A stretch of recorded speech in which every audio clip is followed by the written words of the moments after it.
Olá, gente. Hoje é dia 3 de janeiro, primeira gravação de podcast do ano. E eu estou aqui com o prazer grande de ter a Keila Carvalho comigo. Tudo certinho por aí, Keila? Oi, Marcelo, tudo bem e você? Tudo ótimo. Obrigado por você tirar um pouco do seu tempo de sábado aí para conversar comigo.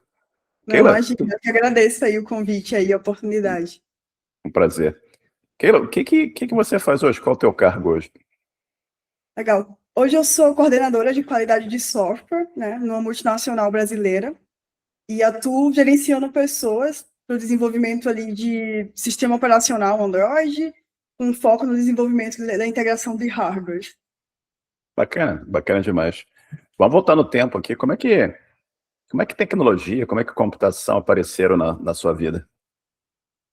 Cara, então, tudo começou ali com muito interesse na área de celulares, né? Acho que na época eu sou do interior, de Uhum. Pernambuco, né, vim do interior do estado. Na época a tecnologia não era uma coisa muito acessível, mas eu sempre tive interesse ali por coisas novas que estavam surgindo no mercado. Então Certo. comecei a ter interesse por celular. Na época eram feature phones, né, eram dispositivos ali sem muitos recursos de software, mas eu lembro que eu sempre tive muito interesse ali, curiosidade para saber como as coisas funcionavam por trás, né? Então eu tinha meu celular ali na época e eu abria para saber como as coisas funcionavam. Não só o meu, mas também às vezes do meu pai ou da minha mãe. Eu queria tentar entender ali como é que aquelas peças funcionavam, o que, é que eu tinha que fazer ali para fazer, às vezes, funcionar melhor se tivesse quebrado ou não. Então, tudo começou assim. Bacana demais. E como é que foi? Você teve alguma exposição à tecnologia no teu ensino básico, ensino médio? Como é que foi isso, assim? Ou não teve? Muito pouco, assim, muito Hum, pouco, mas principalmente em feiras, né? De vez em certo. quando tinha alguns eventos ali relacionados à tecnologia, e nesses eventos era onde eu conseguia ter mais exposição e mais interesse, mas do ensino básico mesmo, da escola, não, muito pouco, era bem raro. Certo. E você, em determinado momento, você foi para a faculdade, acho que você foi para a Universidade de Pernambuco, né? Eu acho que você fez graduação em Engenharia Elétrica e Telecomunicações, não é isso? Isso, exato, exatamente. Como é que foi essa escolha do tema da universidade? Conta um pouco pra gente, hein? Então, como desde criança eu tinha interesse, muito interesse ali por Uhum. celular, por saber como as coisas funcionavam por trás. Então, eu lembro que eu tinha muita afinidade também com matemática, né, com exatas, matemática, Certo. física. Então, eu queria fazer algo relacionado a exatas, né? Eu só não sabia muito o quê. Então, na época, eu fiz duas graduações. Eu tentei fazer, né, duas graduações. Foi economia na Uhum. Universidade Federal de Pernambuco. Na época, eu fui aprovada no vestibular. E aí, eu fiz engenharia. Ia tentar alguma engenharia, mas não sabia qual exatamente. E aí, quando eu vi Certo. esse nome, engenharia elétrica com ênfase em telecomunicações, e eu já gostava muito de telefone, né, de celular, de transmissão de dados, então eu falei, cara, eu gosto muito de matemática, né? Queria já fazer algo na área de exatas. Pensei, telecomunicações tem tudo a ver com o desenvolvimento de smartphones, que na época, desde criança ou adolescente, eu tinha muito interesse, né? Então, na época, eu falei, cara, eu acho que esse curso é um curso que tem tudo a ver comigo e até em termos de futuro, né? Eu sempre fui uma pessoa que pensava muito a longo prazo. Certo. Na época, a gente não tinha essa tecnologia que a gente tem hoje, nem essa popularização que a gente tem hoje, né? Principalmente no Brasil. Né? Você que está no Canadá, talvez aí o cenário seja um pouco diferente, né? Mas aqui no Brasil, na época, as coisas não eram tão acessíveis, não eram tão popularizadas. Mas eu pensei, cara, hoje não é, mas talvez daqui a 10, 15 anos pode ser que seja, e é a minha chance de tentar algo que tenha mais futuro, né? Certo. Financeiramente falando, em termos de desenvolvimento de carreira.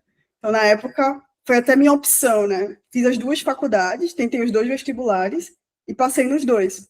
Na época, eu fiquei bem indecisa. Cara, eu faço economia, porque eu gosto de finanças, né? Gosto muito de Uhum. matemática, números, ou vou para engenharia elétrica com ênfase em telecomunicações. E aí, por ter afinidade com essa área e pensar muito a longo prazo, no futuro, então eu optei por seguir engenharia elétrica com ênfase em telecomunicações.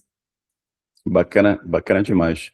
E como é que foi o estudo? Como é que foi o aprendizado? Como é que foi a experiência de estudar engenharia elétrica e telecomunicações na Universidade de Pernambuco? Conta pra gente. Foi bem desafiador no começo, porque o curso de engenharia, principalmente nos 2 primeiros anos, que a gente chama de ciclo básico, ele não é um curso muito pragmático. Ele não é um curso muito prático, né? Ele é um curso muito teórico, onde você aprende ali desde cálculo, geometria avançada, até ondas eletromagnéticas mais avançadas possíveis, e você não vê muita prática naquilo que você está fazendo, né? Você não vê muita aplicabilidade. Pô, eu estou estudando isso aqui na teoria, mas o que é que eu vou usar isso na prática? Como é que eu vou usar isso, de fato, para desenvolver um produto, né? Criar novas tecnologias, sabe? Então, no começo da faculdade, foi muito desafiador de associar o que aquela teoria ia fazer sentido para mim no futuro, na prática, sabe? Então, no começo foi bem desafiador, nos 2 primeiros anos. Depois que eu terminei o ciclo básico, né, da engenharia ali, que foi para o ciclo profissional, as coisas começaram a fazer um pouco mais de sentido. E como eu sou uma pessoa muito objetiva e pragmática, então eu comecei o quanto antes a fazer estágio, né? E meu primeiro estágio ali foi na área de televisão. Então eu pude ali começar a associar um pouco do que eu estava vendo na faculdade com a prática, né? Então eu queria... Assim, meu primeiro estágio foi na Globo Nordeste. A Globo tem uma afiliada lá em Olinda, né? Acho que deve ser em Olinda ainda, que é região metropolitana do Recife. Então, eu fiz estágio lá, foi meu primeiro estágio, um estágio bem legal, e aí eu pude, de fato, né, colocar algumas coisas em prática do que eu estava aprendendo na universidade. Super legal. E você, como é que foi esse processo de conseguir o estágio? Porque, em geral, no grupo lá dos programadores, a gente tem várias pessoas em faculdade, vira e mexe aparece alguém, pô, tô procurando estágio e tal. Como é que foi esse processo de você achar esse estágio e conseguir? Como é que foi o processo de seleção? Pode contar um pouquinho pra gente? Posso sim. Na época, era bem difícil conseguir estágio, porque não tinha muitas oportunidades na área de telecomunicação, especificamente em Recife, mas a Globo, ela tinha um programa nacional de estágio, assim como tem hoje, né? Até hoje existe esse programa nacional de estágio, né? Onde você se inscreve e aí participa por várias etapas, né? Desde prova técnica, dinâmica de grupo, entrevista com a gestão, apresentação. Então, teve alguns desafios ali, né? Algumas fases, algumas etapas, que eu tentei fazer o melhor que eu podia, né? Em cada uma dessas etapas, e tentar mostrar o porquê que eu queria tanto fazer aquele estágio. E eu lembro que, na época, uma coisa que foi muito levada em conta é que eu dei o meu melhor em cada etapa que estava sendo feita ali. Eu pensei, cara, é uma oportunidade única, né? Vai ser meu primeiro estágio numa empresa de nome nacional, né, de um peso muito renomado, que é a Globo. Eu me dediquei muito em cada etapa, e aí eu consegui. Na época eu lembro que tinha muitas pessoas tentando comigo também, né, a concorrência era muito alta, e era só uma vaga. Então, acho que o que eu tentei fazer foi isso, me dedicar como se fosse uma oportunidade única, né, e foi isso que fez dar certo. Bacana, E uma bacana coisa demais. que eu queria deixar claro até, Marcelo, para as pessoas, para os estagiários, né, que hoje eu contrato estagiários, né, também. Então, tem pessoas que acham, cara, tem que ter experiência para ter estágio, eu tenho que ter feito alguma coisa antes prévia. E não precisa. Exato. Não precisa necessariamente um emprego, né? Ou um outro estágio. Eu acho que o principal é você demonstrar que outras coisas que você fez na sua vida, seja na faculdade, fora da faculdade, e habilidades que você tem vão ser úteis para aquela empresa, mas não necessariamente experiência prévia. É bacana que você esclareça isso também, porque certamente é uma dúvida que as pessoas têm, e o que a gente vê algumas vezes também infelizmente, algumas empresas menos sérias, eu diria, né? Elas usam o estágio como uma forma de baixar o custo da mão de obra, né? Então, elas exigem uma experiência e pagam um valor ridículo para as pessoas, né? Então, existe essa situação, mas eu acho que isso é uma exceção e não a maioria, né? E é bacana ver cada vez mais empresas sérias, como o seu caso e outros aqui, realmente ajudando as pessoas que vão fazer um estágio terem a sua primeira experiência, né? Poder ter aquela oportunidade de trabalhar com profissionais da área que vão passar conhecimento para eles, né? E vão preparar essas pessoas para o próximo passo na carreira. Isso é bacana demais. Voltando um pouquinho na universidade aqui, como é que era a parte de laboratório? Eles usavam equipamento, eu não sei, Arduino? Como é que você, em cima da parte de eletrônica, como é que era um laboratório dentro da universidade? Você pode contar um pouco para a gente? Posso sim. Eu tive uma base bem boa de laboratório, principalmente eletrônica analógica e digital ali. A gente tinha, sim, uma estrutura razoável, né?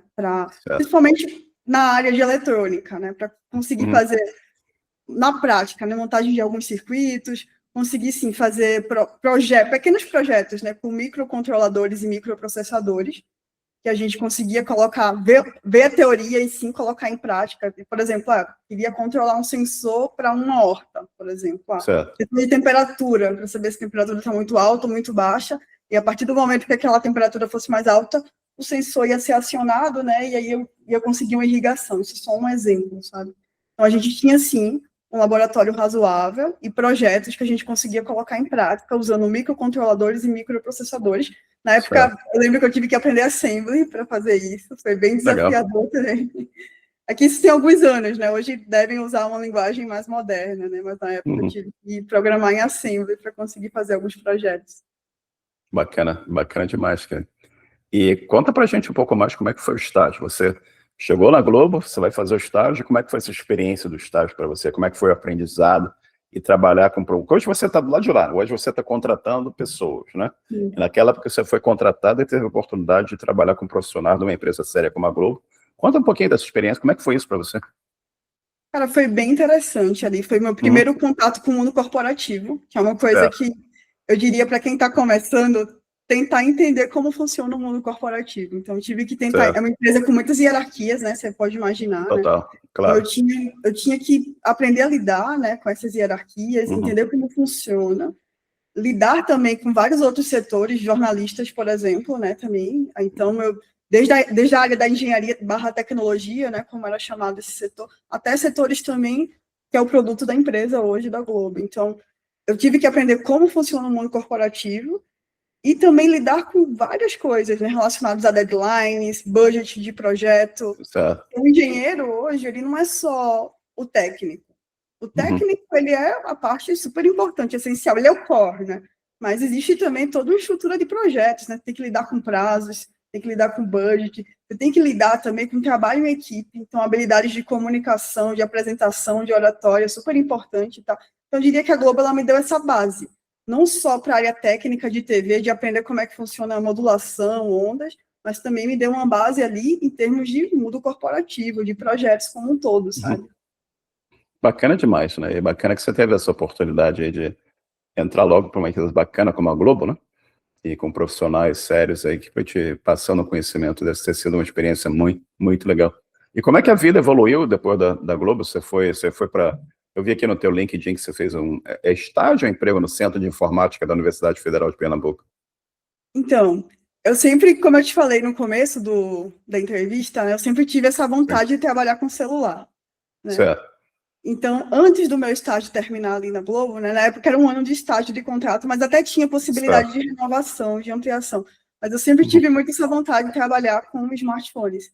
Então, na época, eu tinha um colega da faculdade e surgiu um projeto da Samsung, uma parceria ali da Samsung com o centro da Universidade Federal de Pernambuco, que é o SIM, ali, que é uma referência hoje mundial, né, de tecnologia.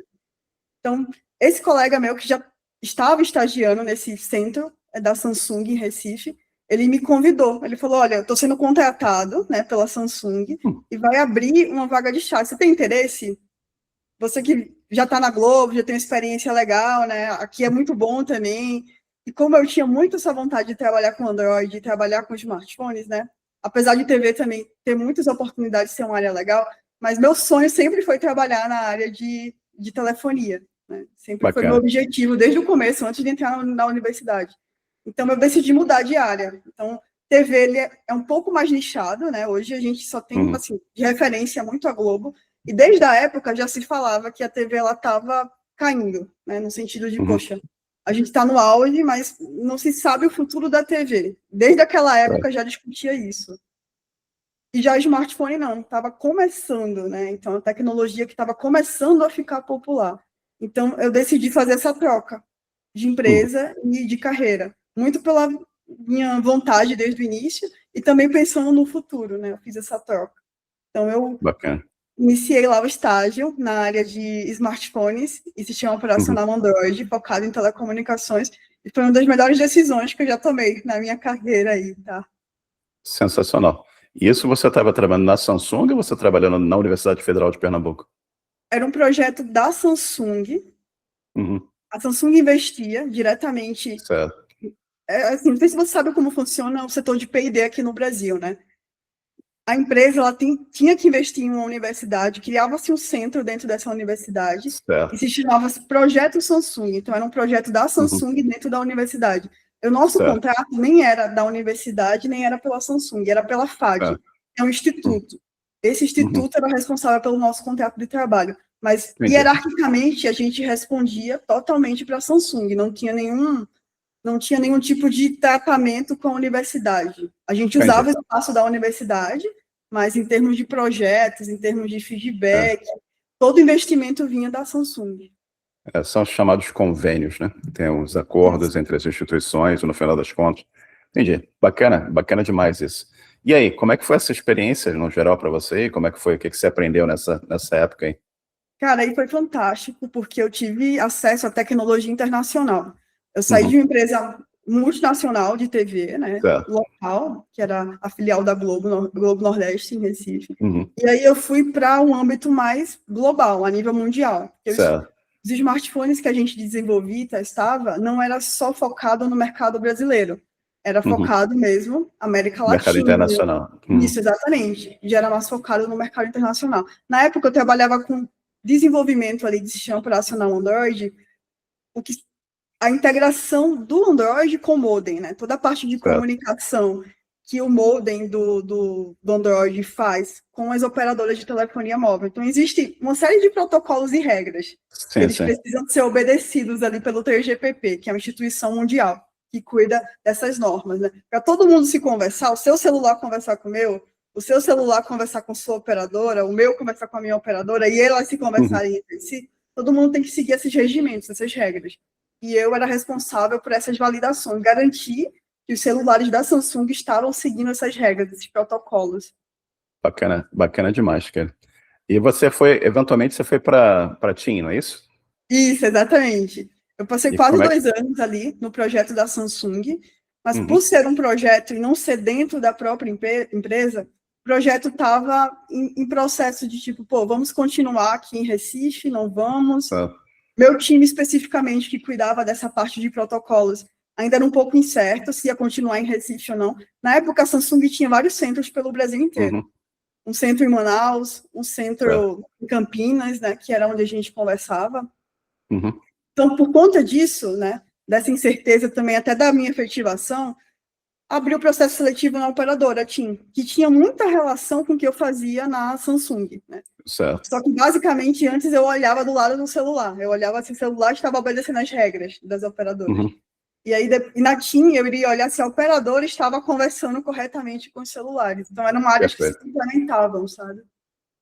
Bacana demais. Então, você foi lidar com todos esses protocolos que você usava aí, eu validava do lado da Samsung, mas do lado da operadora propriamente dito, para assegurar que a operadora estava seguindo os padrões internacionais de comunicação e de telefonia celular. Bacana. Exatamente isso. E cuidar da qualidade, né? Eu sempre tive esse viés muito... Sou uma pessoa muito crítica, normalmente, ali, né? Para que tudo funcione muito bem, tudo corretamente. Então, do lado da operadora, eu tentava garantir que a qualidade ali para os usuários, né, estava perfeitamente funcionando. Perfeito. E conta pra gente um pouco, obviamente, o que você puder compartilhar, que não seja segredo, coisa do gênero. Entendo que esses protocolos, o que está sendo, que basicamente, se você tem um celular, ainda é um hardware, né? Você tem lá os controladores, o que seja, que estão executando, no final das contas, seja código em microcódigo, assembly, o que seja, mas você tem que estar validando, você tem que estar criando rotinas de teste para assegurar que isso está funcionando, né?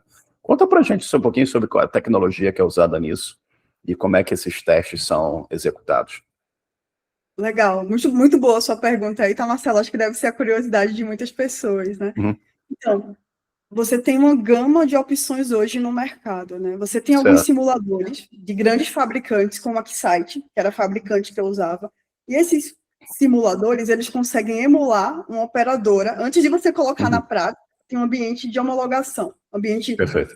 Antes de ir para o ambiente de produção, você tem um ambiente ali que você consegue testar antes de fazer esse envio, né? Então, hoje você tem vários fabricantes no mercado, né? Então, você tem a Keysight, você tem a Rode, você tem a Hitson, você tem vários fabricantes. Então, através desses emuladores ali, ele te dá um hardware para simular antenas de telefonia móvel, e você consegue desenvolver scripts em Python, em C, em C++, para conseguir conversar com esses emuladores e fazer o sistema de protocolo e conversação que você quiser. Você pode simular chamadas, throughput de upload, download, em diversas tecnologias, 4G, 5G, 3G, e fazer suas rotinas de teste através de um script. Os próprios simuladores dessas marcas que eu comentei, eles têm frameworks também, com linguagens próprias, que você também pode usar para desenvolver. Bacana. Ou seja, você cria um pipeline, possivelmente, e você tem lá esse ferramental, você tem esse framework, esse simulador, tipo um mock, né? Você cria até um mock do que é o teu ambiente, você tem o teu protocolo, que, sei lá, Samsung criou, ou a TIM criou, e você tem um pipeline que vai executando esses testes em cima desses protocolos e identificando potenciais problemas. É isso? Sumarizei.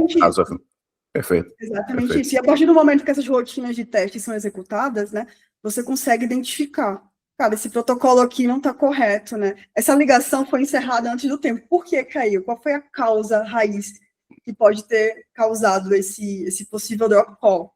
Sabe? Então, Bacana.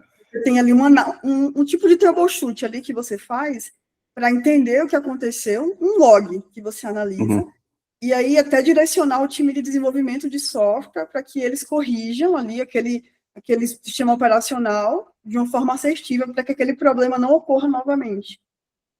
Perfeito. E bacana demais isso, né? Você está aí testando essa tecnologia e, eventualmente, você foi de volta para a Samsung, não é isso? Isso, exatamente isso, tá? E Gostava muito ali, né, de trabalhar com uma operadora, mas eu sempre gostei muito da área de celular. Certo. E aí, uma das minhas colegas, na época, que estagiou comigo lá no programa da Samsung na Universidade Federal de Pernambuco, ela foi para Manaus na época. Como a Samsung tinha um instituto muito grande lá em Manaus, até hoje tem, que é o CIDIA, um instituto bem famoso, conhecido lá em Manaus. Então, ela foi para lá na época e ela me convidou. Ela falou, olha, tô aqui, tá legal, né? Tem o desafio de mudar de cidade, de ter que mudar de estado, né? Ter que ir para Manaus. Mas uma empresa muito boa, estrutura legal para a gente ir. E na época, como eu trabalhava com projetos em operadora, então tinha um tempo para iniciar e um tempo para finalizar, então eu falei, cara, aqui em Recife, né, também não tinha muito para onde expandir, para onde crescer. Então, tinha suas limitações regionais e locais, sabe? Em Manaus é um polo, hoje, de tecnologia, até pelos investimentos de P&D que se tem em Manaus, né? Um lugar que as empresas, eu diria, do Brasil e do mundo inteiro investem, sabe? Então, eu decidi fazer essa mudança. E a área que eu ia trabalhar lá era muito parecida com a área que eu fazia tanto na época do estágio, quanto na época que eu fui engenheira para a TIM. Né? Eu fiquei um ano ainda como engenheira da TIM, fazendo suporte ali para a qualidade. Então, eu iria continuar na carreira ali de desenvolvimento de smartphones, focado ali no sistema operacional Android para troubleshoot. Bacana demais. E como é que foi mudar para Manaus? Como é que foi sair de Recife?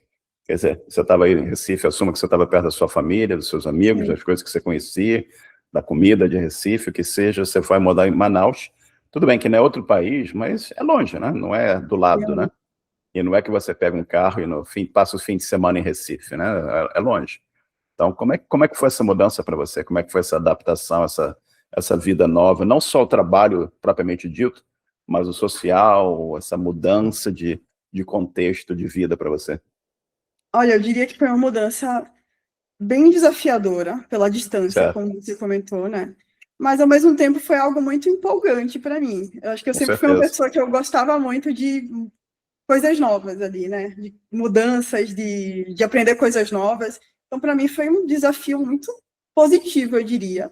Não só pela vida profissional, mas também pela vida pessoal. Porque em Manaus tem uma das melhores gastronomias do Brasil, talvez do mundo, eu diria até, tá? Então, tem coisas ali que tem muita coisa a ser explorada, vamos dizer.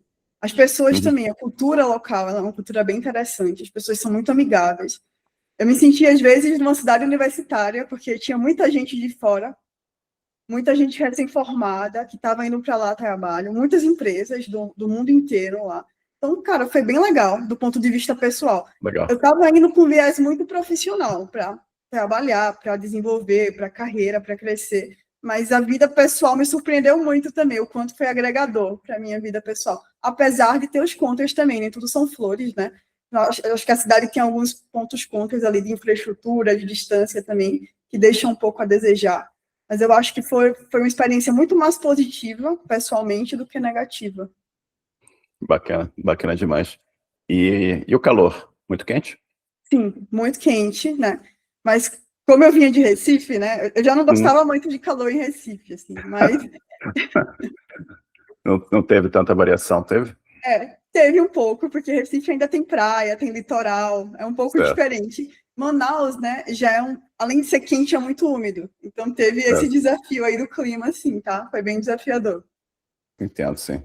E o trabalho na Samsung? Conta um pouquinho pra gente como é que era o trabalho lá na Samsung. Cara, acho que foi a experiência mais, eu diria, assim, a partir de antes, né, do que eu vivi ali, a partir que eu fui para a Samsung, eu tive uma mistura ali de mundo corporativo, mas também de acesso a tecnologias muito avançadas, né? Porque eu fui para um time chamado Planet na época, que era um time focado em protocolo. Então, agora, eu só olhava para desenvolvimento de protocolo, só olhava para as falhas de protocolo da América Latina inteira. E, além disso, eu só ia estudar tecnologias novas que estavam surgindo. Tudo que era legado, 2G, 3G, 4G na época, eu não ia mais estar olhando para eles. Eu ia olhar agora para o que fosse surgir de novo no mercado. Na época, se falava muito em VoLTE, que é voz via LTE, e Wi-Fi, né? Se falava um pouco já também do 5G. Então, eu comecei a estudar MIMO também, que é uma tecnologia 4x4 ali para ter o throughput ainda mais avançado. Então, eu fui trabalhar com o que mais tinha de promissão no mundo de telecomunicações. E aí eu tive a oportunidade de ir para a Coreia, conhecer o HQ. Sensacional. E aí foi uma experiência incrível, tá, Marcelo? E aí eu pude participar, o meu time fez um encontro ali de tudo de telecomunicações que estava sendo estudado e desenvolvido no mundo inteiro, por todas as séries da Samsung, no mundo inteiro. E esse encontro foi para debater o que vinha para o futuro, sabe? O que é que a gente estava estudando para ser implementado no futuro. Então, assim, eu tive acesso à tecnologia de ponta, assim. Tudo que você imagina de tecnologia nova, em mundo, claro, no mundo de protocolo, no mundo de telecomunicações, eu tive acesso para conseguir estudar no BIT. Era uma atividade muito técnica, tá? Diferente de outras atribuições que eu já tive, né? Que era um pouco, você trabalha um pouco de projetos e também na área técnica. Dessa vez, não. Era 100% técnico, né? Um trabalho muito analítico. Análise de protocolo e de log, puramente ali pensando em como desenvolver e corrigir problemas que podem surgir no futuro com essas novas tecnologias. Certo. E quando você fala protocolo, acho que é importante a gente falar para a audiência aqui, você está falando de protocolo de comunicação, né? E você está lidando com comunicação entre aparelho celular, né, o rádio, e estação rádio base, né, o que está lá fazendo aquela comunicação da rede celular funcionar, né? E conta pra gente como é que foi ir à Coreia, como é que foi essa experiência? Foi a tua primeira viagem internacional ou você já tinha saído do Brasil? Como é que foi isso? Não, eu já tinha saído do Brasil antes, mas nunca para a Ásia, e nem nunca imaginei para a Ásia, tá? Eu acho que, assim, eu já tinha viajado antes para o Chile e para os Estados Unidos, né? Mas você ainda está na América, né? América Latina ali e América do Norte. Mas ir para a Ásia, primeiro eu começar pelo tempo do voo, né? Aí já é uma viagem por si só, ali foram quase 40 horas de viagem, né? Uma viagem bem longa. E aí você tem também o contato da cultura. A cultura coreana já é uma cultura extremamente hierárquica, né? Eu já tinha contato com alguns coreanos na Samsung em Manaus, porque alguns ficavam lá, né? Inclusive, a minha gestão na época, eu respondia diretamente para uma coreana na época, né? Então, assim, eu já aprendi a lidar, como é que funciona a hierarquia. Então, é uma cultura com muita hierarquia, muito respeito. Então, tem essa mudança, diferente do Brasil, né? Uma cultura mais direta também, que você tem que ser um pouco mais objetivo no que você vai responder. Então, eu já estava um pouco habituada. Mas quando eu fui para a Coreia lá e vivenciar isso, né? Então, foi uma experiência, de fato, bem gratificante, né? Gastronomicamente também, que é bem diferente, né? Certo. E também culturalmente, né? Uma cultura de muito respeito, as pessoas são mais reservadas, mas, ao mesmo tempo, também muito educadas. Então foi uma experiência bem legal, a cidade extremamente organizada, né? Na época eu fui para Suwon, uma cidade muito limpa, muito organizada. A Samsung lá, ela tem uma cidade, né? Eles chamam de cidade digital da Samsung, então é enorme, assim, sabe? Eu acho que não teria nada para comparar aqui no Brasil como referência que eu tenha conhecido, né? Para conseguir comparar o tamanho da Samsung na Coreia, né? Em Suwon. Então, cara, foi uma experiência muito, muito gratificante aí, né? Muito impressionante, assim, na época quando eu fui para lá. É bacana, né? Samsung, acho que se não for a maior empresa da Coreia, é uma das maiores empresas da Coreia, né? Junto com Certamente. E uma curiosidade, tá? É que a Samsung lá, ela não desenvolve só smartphones e elétrons que a gente conhece aqui, né? A Samsung lá, ela faz, na época, né? Ela fazia carros, faziam outras coisas ali que na época nem eram comercializadas no Brasil. Perfeito, perfeito. E já tem carro da Samsung no Brasil? Não, né? Pelo menos eu não conheço. Cara, não que eu conheça, assim. Na época, eu não sei se era o carro em si que eles faziam como um todo, ou se era uma parte do carro que levava a marca da Samsung, sabe? Mas, assim, lá é como se a Samsung fosse, de fato, como você está falando. Tipo, é quase a camisa do Brasil ali, só que para a Coreia, sabe? Sim. E como é que foi a mudança da Samsung para positivo? Como é que foi como é que a positivo apareceu na sua vida? Então, eu já estava em Manaus há 2 anos, né? Estava gostando muito da experiência de trabalhar lá.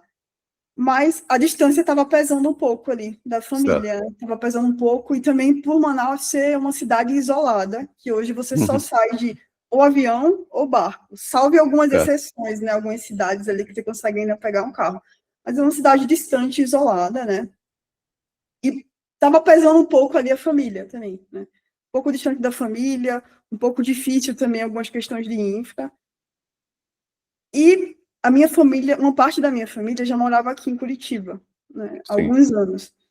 Então, eu estava pensando um pouco sobre a possibilidade de vir morar aqui em Curitiba. E aí, por coincidência, né, um dos colegas em Manaus, ele estava da Samsung, ele foi para a MediaTek, né, a MediaTek de chipset mesmo, ali, de processador. Ele saiu da Samsung na época e foi trabalhar para a MediaTek. E aí, na época, a gente manteve relações de contato, né, de network.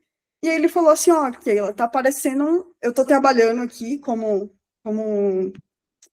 ele era tanto da MediaTek, né, eu sou representante aqui da MediaTek, eu faço contato com muitos fabricantes, muitos OEMs, e apareceu aqui uma oportunidade na Positivo Tecnologia, na sua área, na área de telecomunicações, de testes, de análise de problemas.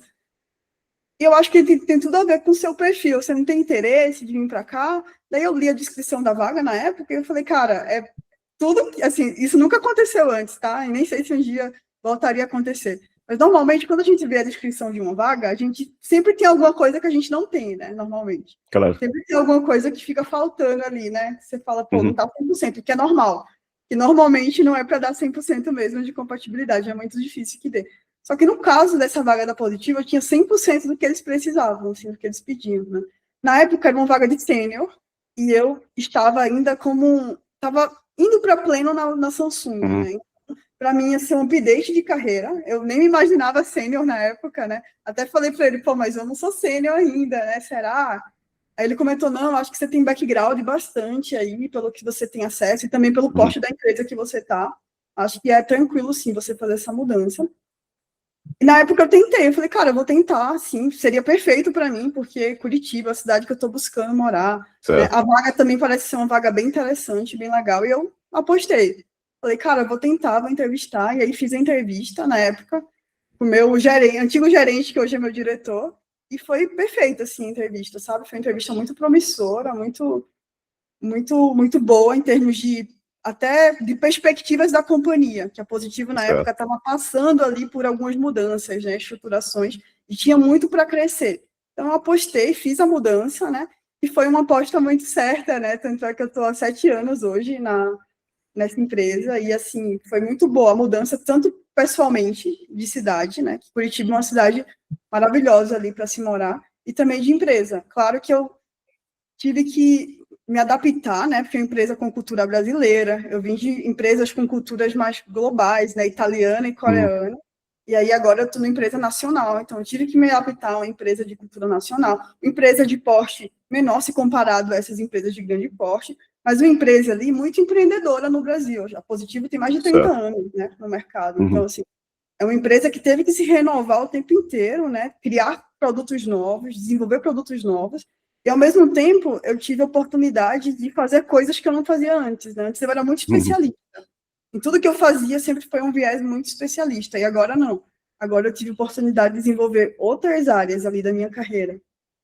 Perfeito, perfeito. Bacana, bacana demais ver essa oportunidade, essa transformação, essa mudança, né? Quer dizer, as oportunidades aparecem e você abraça as oportunidades, né? Você foi lá para Manaus, agora você está indo para Curitiba, você está saindo de um clima bem diferente, né, de Manaus aí para Curitiba, bem mais fresco, eu diria, apesar que faz um calorzinho aí, hoje está quente por aí, você falou para mim está mais de 30 graus também.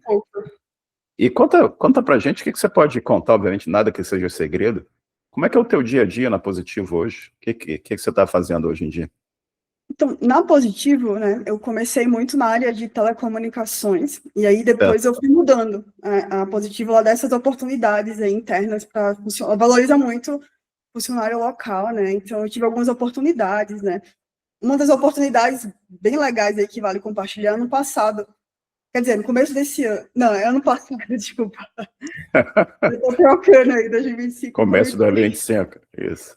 Tive a oportunidade de ir para o HQ da Google, né, representar a Positivo Tecnologia lá. Teve um encontro aí de OEMs para discutir também as novas tecnologias que estavam por vir, também do Android. Certo. Então, eu tive a oportunidade de representar a Positivo Tecnologia nesse evento, conhecer um pouco mais. Hoje eu trabalho diretamente com a Google, né, fazendo ali... Minha equipe hoje, eu sou gestora de um time que faz homologações de sistema operacional Android. Né? O que são homologações aí?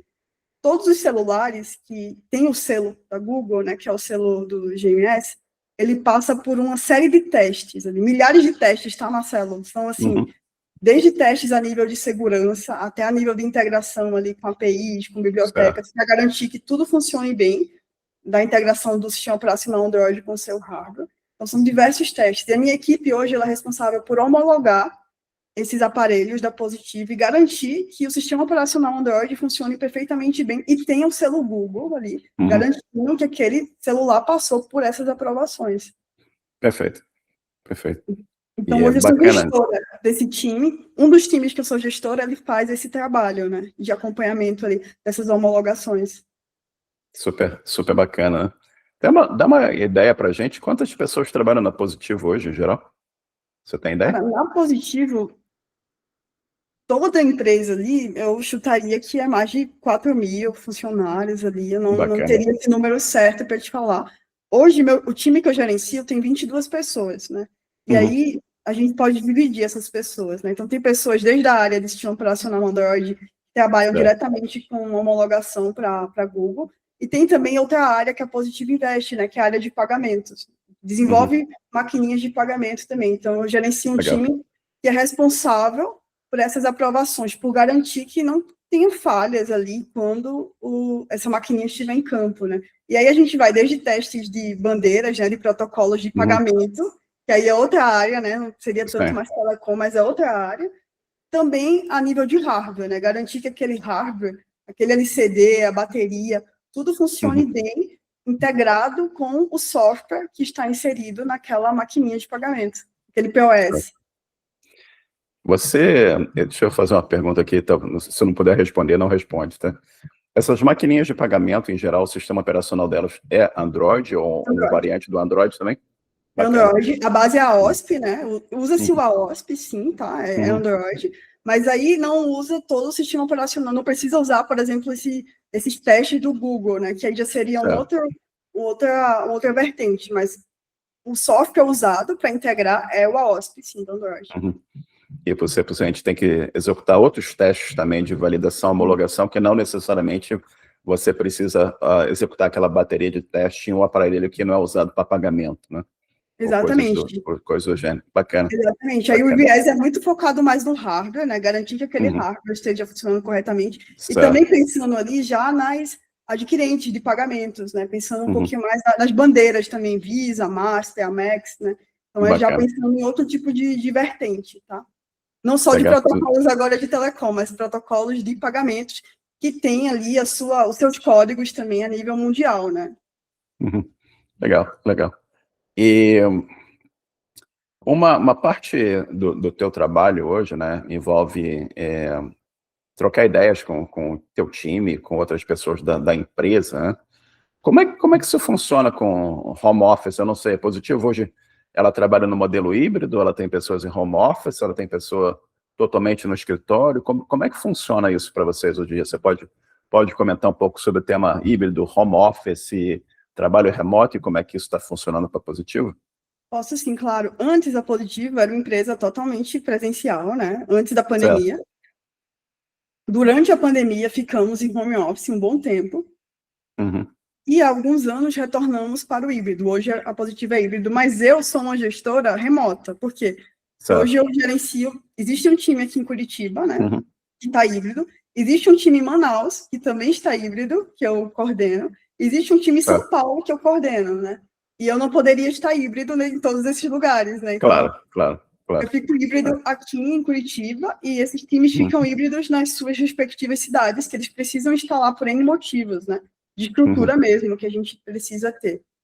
Então, hoje para algumas pessoas, é como se a gente estivesse remoto, né? Na prática, mas cada um está híbrido no seu lugar. E sobre o híbrido ali, né, que você questionou, né, como é que é o dia a dia, se funciona Certo. bem, né, como é que funciona, assim. Particularmente, eu acho que a gente consegue trabalhar bem das duas formas, tá? Eu Uhum. acho que o híbrido, ele ajuda muito. O contato presencial, eu acho que ele é muito positivo, né, para as pessoas. Uhum. Eu acho que tem coisas ali que uma conversa presencial, eu acho que, principalmente quando está acontecendo algum problema, sabe, você consegue, talvez com mais rapidez, resolver. Mas não que seja impossível resolver remoto. É possível Uhum. sim também, né? Acho que o remoto ele traz coisas também que o presencial não traria, né? Que é a nossa Sim. qualidade de vida, flexibilidade, autonomia, liberdade e até autonomia ali para o colaborador, né? Para ele Uhum. poder se autogerenciar e se desenvolver Claro. melhor também, sabe? E acesso a pessoas que de outra forma talvez você não teria, né? Porque quando você tem uma empresa, vamos dizer, você tem a empresa em, sei lá, Goiânia, você tem a Positivo, tudo bem, tem 4.000 pessoas no Brasil que seja, né? Mas é difícil, você está em todas as cidades, você tem um custo operacional, né? Prédios, e eletricidade, e todo o material que você tem que ter na empresa, segurança, controle de acesso. No momento que você consegue trabalhar remotamente, você vai conseguir contratar gente que tem, vamos dizer assim, as habilidades necessárias para te ajudar na empresa, sem necessariamente a empresa montar uma operação naquela cidade onde aquela pessoa está, né? Tem vantagens grandes aí para todo mundo também. E é bacana ver esse modelo distribuído, é bacana ver você com pessoas distribuídas em várias cidades aí te ajudando, né? E Sem falando um dúvida. pouco também sobre coisas e outras inovações, uma coisa que a gente tem que falar aqui, né, as entrevistas que eu estou sempre fazendo essa pergunta, como é que está sendo o uso de AI para você? O que você pode comentar para a gente sobre o que vocês estão usando, como é que está sendo essa experiência para vocês e para os usuários? Obviamente, nada que seja segredo que você não possa falar, mas como é que você está vendo essa evolução da AI em geral? Cara, eu acho que a IA nos ajuda muito, me ajuda muito particularmente, assim, eu tenho Certo. usado muito ali, principalmente para dados, né, então, Uhum. hoje eu consigo ali fazer uma série de análises de dados, é claro, né, que eu Certo. tenho que ter certa disciplina também, de acumular essas informações, de guardar essas informações para tomada de decisão, então eu consigo hoje ajudar a IA até em avaliação de desempenho, né, da minha equipe, eu como gestora, né, consigo falar, eu consigo ajudar, além disso, a gente tem uma equipe ali muito focada em melhorias e automações, né? Então, hoje, a IA, ela te ajuda muito com linguagem de programação, claro, não substitui Uhum. ainda uma pessoa, né? Mas ela consegue ali otimizar e potencializar o seu resultado. Então, ela consegue te ajudar a fazer o que você faria num tempo maior. Então, hoje, se tem ali uma IA que consegue ajudar as pessoas a corrigir bugs, a otimizar e fazer uma feature funcionar mais rápido. Então, ela consegue ajudar muito nesse quesito. Para testes, hoje eu vejo que ainda falta um pouco ali, sabe? Eu acho que Uhum. ainda falta, talvez, mais recursos, ou talvez até mais tempo também investindo em pesquisas, para que a gente consiga utilizar melhor. Claro que o resultado em si, a IA consegue fazer isso muito bem, né? Mas hoje existe um desafio ali, né? De usar para testes, principalmente aqueles testes que precisam de um olhar mais humano, sabe? Mas tudo que é relacionado à automação de testes, a isso sim, eu acho que a IA te ajuda muito bem. Eu acho que traz uma grande otimização ali do tempo, né? E uma potencialização do seu resultado. Bacana, bacana. E vamos ver como é que essa coisa toda evolui, né? E se Sim, você, verdade. a gente falou em evolução, né? Mas se você pudesse voltar no tempo e pensar lá desde o momento lá que você começou a ter acesso aos seus primeiros celulares lá, você mencionou que era flip phone, era bem básico, né? Mas se você pudesse voltar no tempo, você teria feito algo diferente do que você fez na sua trajetória? Cara, difícil, hein? Essa pergunta aí. Agora você me pegou aí. Mas pensando aqui, sabe, eu acho que talvez, né? Talvez uma experiência fora do Brasil. Uhum. Ter tido uma experiência, que eu falo, experiência de trabalho fora do Brasil, talvez no começo da Certo. carreira, assim. Hoje eu não tenho, assim, não tenho essa vontade de sair do Brasil, mas talvez Uhum. ter essa vivência, né? Certo. Quando eu tivesse sido mais jovem ali, um pouco mais nova, tido essa oportunidade de morar fora por um tempo, vivenciar até ter esse background de trabalhar numa empresa fora do Brasil. Aí, Canadá, Estados Unidos, né, algum país, ou a Europa também, talvez, mas especialmente, eu acho que a América do Norte ali, tá? Eu acho que é uma coisa que lá atrás eu não pensava, né, mas hoje eu vejo, cara, eu acho que eu poderia ter ou estudado, tá? Feito um intercâmbio ali de estudo, ou graduação sanduíche, na época eu até tinha oportunidade na minha universidade, mas eu acabei priorizando o trabalho e a carreira, pensando, poxa, eu não quero agora, tipo, atrapalhar o meu processo de estágio aqui, estou me formando, não quero atrasar a faculdade, sabe, atrasar a graduação. Mas eu acho que eu poderia ter feito ali um intercâmbio, uma graduação fora do Brasil, em parte fora do Brasil, no caso, né? Perfeito. Sempre muito interessante essa reflexão, né? E Sim, falando um pouco mais sobre reflexão, aquilo que a gente estava falando em off antes, né? Você entrou numa carreira de tecnologia aqui, né? Lá do comecinho.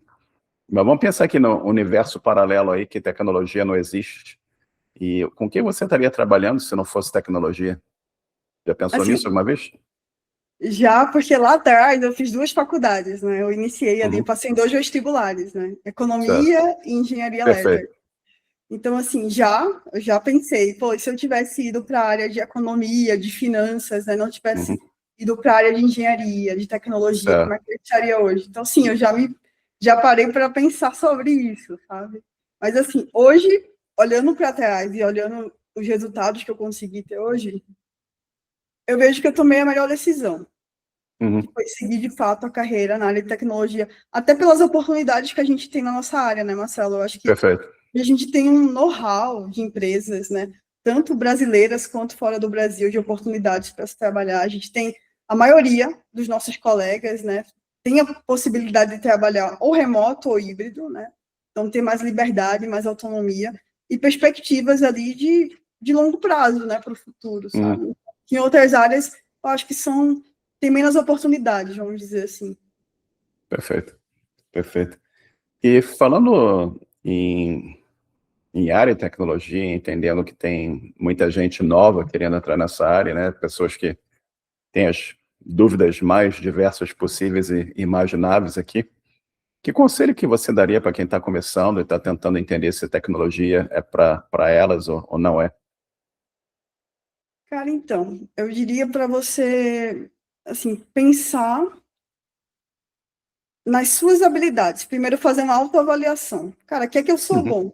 Eu sou bom em quê? O que é que eu gosto de fazer? O que é que eu tenho mais interesse? Eu acho que essa Uhum. autoavaliação vale a pena, mas você também pensar assim, o que é que eu tenho que ter para trabalhar na área de tecnologia? E tentar fazer esse match. O que é que combina? O que eu tenho de bom, que eu gosto de fazer, as minhas melhores qualidades e o que é que essa área pede? Eu acho que tem que ter minimamente algum match.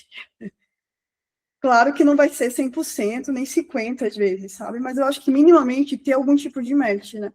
E a pessoa refletir, cara, é para mim essa carreira, essa área não é? Tem coisas que ninguém nasce sabendo que você pode desenvolver e pode aprender, mas eu Exato. acho que tem coisas que não se ensinam. Eu até falo isso às vezes para alguns estagiários que estão conversando comigo, que é assim, eu falo para eles, cara, eu posso te ensinar tudo, tudo que eu Uhum. sei. Os seniors da equipe, eles podem ensinar tudo que eles sabem, mas ninguém vai te ensinar a ter interesse. Isso Exato. só Exato. você mesmo que pode ter. A gente não pode te ensinar a ter interesse. pela área, né? A estar afim, a querer de fato trabalhar com aquilo, sabe? Exatamente. Você tem que ter um interesse, tem que gostar daquilo também, senão é complicado, né? Minimamente, né? Você fala assim, vai trabalhar com microprocessador, vai aprender assembly. Se não gosta daquilo, boa sorte.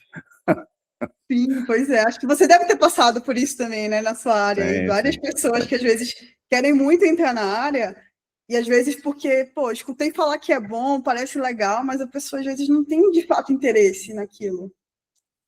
Eu acho que isso se aplica não só à nossa área, eu acho que tudo você tem que ter algum interesse, né? Porque senão, se você está entrando ali só porque é aquela área que você ouviu dizer que gera dinheiro, legal, mas eu não sei se você, sem ter o interesse, sem ter aquele desejo de entender e aprender, se você vai conseguir crescer naquela área, entendeu? Se você vai expandir e abraçar outras oportunidades que podem aparecer. Acho que você tem que gostar. No seu caso, especificamente, eu vejo em você que os seus olhos brilham quando você fala da tecnologia, quando você fala do celular que você gosta. Então, você gosta disso, entendeu?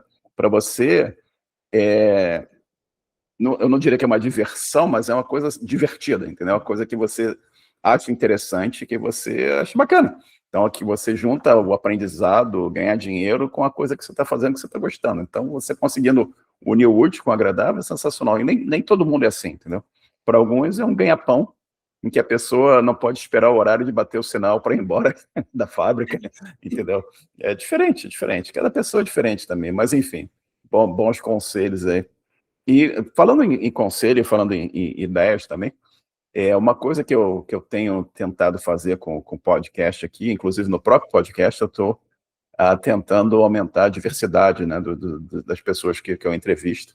Então, as 4 primeiras, eu estou com 4 gravações agendadas aqui para janeiro, a sua primeira, são todas moças, né, em janeiro vão ser 4 moças entrevistadas. E como é que você vê diversidade na indústria? O que você acha que as pessoas podem fazer para contribuir, para aumentar e incentivar a diversidade na nossa indústria? Cara, bem legal sua pergunta, tá, Marcelo? E legal sua iniciativa também de pensar num público diverso. A gente sabe que a área de tecnologia é uma área mais... tem um público mais nichado, vamos dizer assim, né? A maioria são homens, né? Tem um perfil que é aquele estereótipo, mas também tem perfis diferentes ali, né? Então, eu diria que, cara, é importante ter times mistos, porque um time que tem diversidade, ele vai ter pessoas que pensam diferente, formas de trabalhar diferente, consequentemente, os resultados eles são melhores, né? Eles são resultados ali que potencializam de uma forma mais ampla ali o público no geral, sabe? Então, eu diria que é importante as empresas tentarem investir, sim, mais em mulheres, né? Não diria que é uma coisa fácil, tá? Porque nem sempre a gente consegue contratar. Eu sofro muito com isso também, né? Muitas vezes eu já fechei vagas que eram exclusivas para, principalmente de estágio ali, o analista júnior, né? Cara, são exclusivas para o público feminino, mas foi difícil, às vezes, conseguir recrutar essa pessoa, porque, de fato, se você vai para as universidades, que começa da faculdade, eu acho, sabe? Eu acho que começando da faculdade, é um percentual menor. Então, às vezes, o número de inscritos também, consequentemente, vai ser menor, sabe? Perfeito. Mas, no geral, talvez promover mais para que mais mulheres tenham interesse na área. Eu acho que começar do começo, não fazer o caminho inverso, sabe? Eu acho que a gente tem que... eu acho que melhorou, mas acho que ainda tem um caminho muito longo aí para ser feito, entendeu? Eu acho que ainda é muito dominado por homem, entendeu? Mas, enfim, tem muita coisa que acho que todo mundo que está ouvindo aí, pode contribuir para melhorar essa área, né? Às Ajudar a vezes ter mais descomplicar as diversidade. coisas também, sabe? Às vezes a gente Sim, acha que, tipo assim, para você trabalhar com tecnologia, tem que gostar de videogame, você tem que sim. ser nerd, você tem que ter o perfil nerd, mas não é assim, sabe? Eu, É. particularmente, eu acho que eu não faço parte desse... Eu tenho muitos amigos, né? Na verdade, tipo Demeters, né? Tenho muitos amigos da área, né? Gosto muito de falar sobre tecnologia, né? Gosto de entender como as coisas funcionam, Certo. mas não necessariamente eu vou ter hobbies só relacionados ao mundo nerd, sabe? Ao mundo geek. Então, eu acho que é tirar esse estereótipo, né? Que você tem Total. que ser uma pessoa mais nerd para trabalhar com isso. Quando não, você pode gostar de negócios também, né? Você pode gostar ali de tecnologia, você pode gostar de usar aquele produto, não necessariamente, né? ter que ser um usuário assíduo de várias áreas da tecnologia. Uhum. E esse seu comentário encaixa bem com a minha próxima pergunta aqui, que é o que você gosta de fazer quando você não está na frente do computador? Você não está trabalhando, você não está no computador, o que te diverte, o que você gosta de fazer? Ah, legal, hein? Boa pergunta aí. Então, eu gosto muito de ter, eu acho que isso é bem importante ali, até para as pessoas que hoje trabalham Uhum, na área, né, ou estão começando na área, de ter breaks, de ter uhum, tempo de qualidade, que não necessariamente tenha relação com o seu trabalho. Então, eu tento desvincular um pouco de telas, né, tento sair um pouco de certo. telas ali. Eu tento fazer muita atividade física, é uma coisa que eu gosto de fazer, atividade física. E tento também fazer hobbies relacionados à natureza, que é uma coisa que eu gosto. Andar a cavalo, às vezes tirar um tempo off e ir para uma área mais rural, sabe? Hoje é algo que eu tenho gostado de fazer. Sair para jantar também, eu gosto muito de gastronomia, então conhecer restaurantes novos, sair com meus amigos ali para conversar, bater um papo. O que não falta aí é restaurante bom em Curitiba, né? Verdade. Você já veio aqui outras vezes? Tem muita. Eu fui uma vez, tem muito, muito, muito tempo. E foi na década de 1990. Mas eu lembro um pouquinho aí da área do Madalosso, né? Tinha uma cantina Madalosso aqui também. Mas o que eu sempre lembro é um suco de uva que eu comprei aí e foi maravilhoso. Mas o que não falta aí é restaurante bom e coisas boas para experimentar, né? Bacana, bacana demais. Verdade. Uma Eu, coisa que eu gosto Demetrius. também de fazer, que eu lembro, desculpa te interromper, uma coisa que eu Uhum, lembrei aí que você falou, eu gosto muito, uma coisa que eu acho legal também é você estudar coisas diferentes que não tem a ver com a sim, sua área de claro. trabalho. Uma coisa que eu comecei a fazer nos últimos anos ali é estudar um pouco sobre vinho, né? Então, Uhum. visitar vinícolas, estudar um pouco para conhecer de fato ali a harmonização de vinhos, tipos de vinhos, sabe? Então, um hobby ali que eu comecei a fazer também que eu acho legal, acho interessante. Sim, é interessante, te abre a cabeça também para você aprender sobre outras áreas e você acaba pensando assim, pera lá, esses caras aqui têm esse problema aqui, eu entendo tecnologia, aquela tecnologia dali pode resolver esse problema que esses caras têm aqui. E isso pode gerar uma ideia comercial, uma solução de problemas aí bem, bem legal também, né?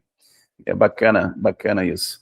E por falar em vinho e coisas diferentes que você está fazendo, você tem dica de música, livro, filme ou vinho que você gosta, ou jogos, ou o que seja que você queira recomendar? O que é Cara, um bom vinho? O que é um bom vinho que você recomendaria?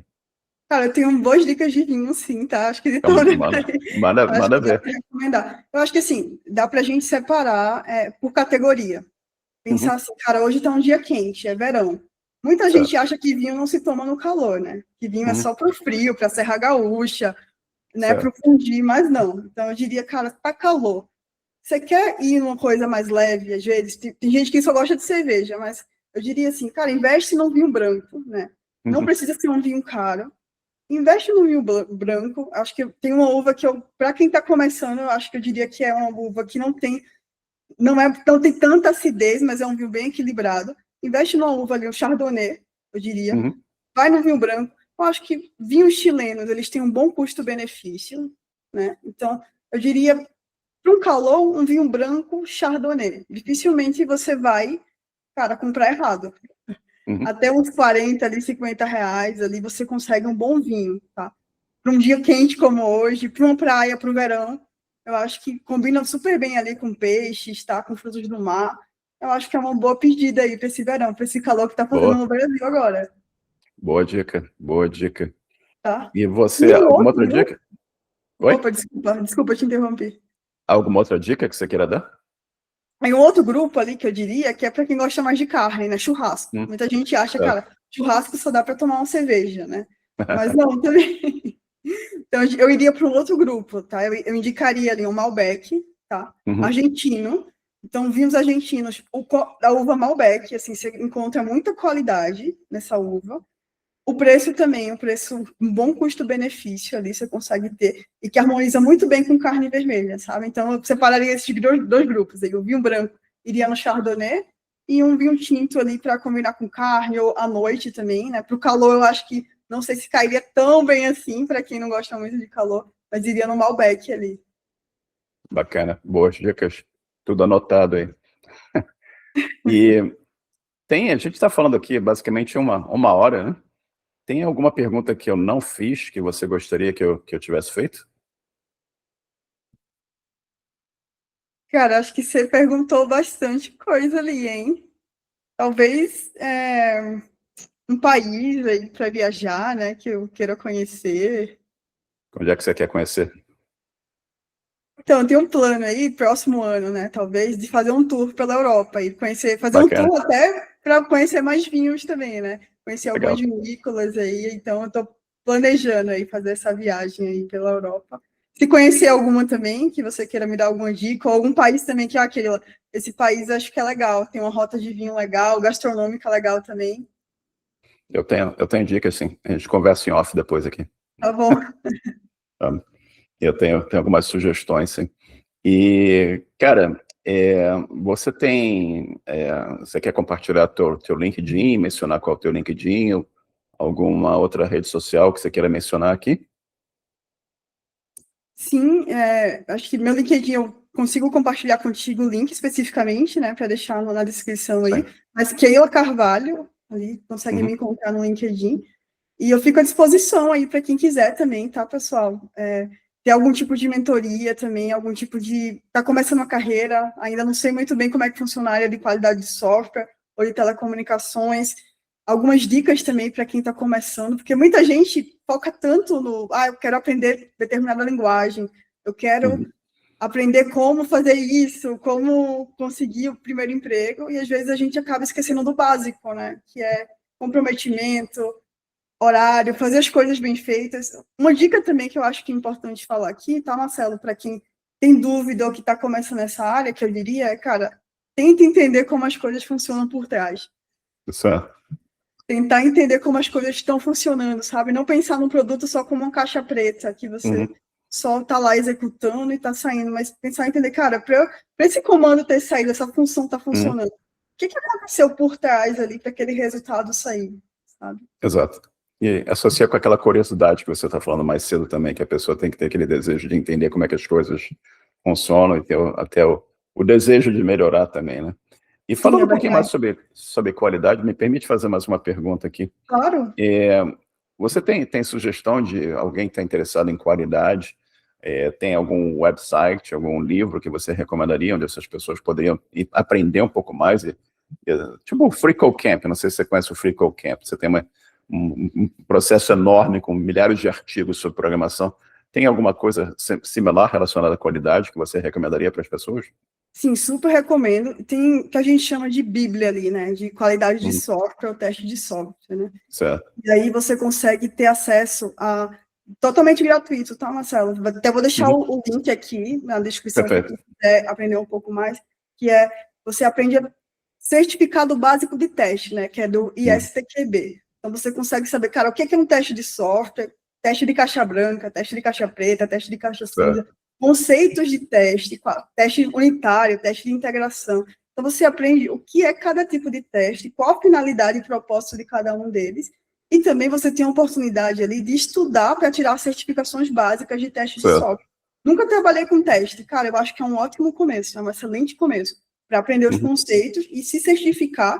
A certificação é uma prova internacional, daí existe um valor ali que você tem que fazer, mas todo o conteúdo que está lá é totalmente gratuito e você consegue estudar e se qualificar para conseguir tentar, seja uma vaga de estágio ou uma vaga de emprego na área.